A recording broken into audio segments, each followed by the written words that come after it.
మాజీ మంత్రి గుడివాటి అమర్నాథ్ శవ రాజకీయాలు మొదలెట్టాడు. పవన్ కళ్యాణ్ ఏం దీక్ష చేస్తున్నావు అయ్యా నువ్వు అని పవన్ కళ్యాణ్ నిందిస్తున్నాడు. వాళ్ళకి ఏం సహాయం చేస్తావు, చచ్చిపోయిన వాళ్ళని బాధ్యత ఏంటి అని నిందిస్తున్నాడు. అమర్నాథ్ గారు, మీరు నిందించడానికి ఒక లిమిట్ ఉంటుంది, ఆ లిమిట్ దాటి మరీ చేయొద్దు. మీరు ఇలా శవ రాజకీయాలు మట్టికి చేయొద్దు. మీరు శవ రాజకీయాలు మొదలెడితే ఎవరొక్కరు చనిపోతున్నారు.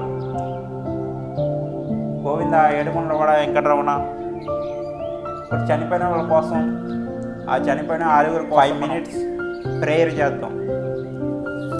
గోవింద గోవింద గోవింద వాళ్ళకి ఆత్మ శాంతి కలగాలని ఒక 5 నిమిషాలు ప్రేయర్ చేయండి.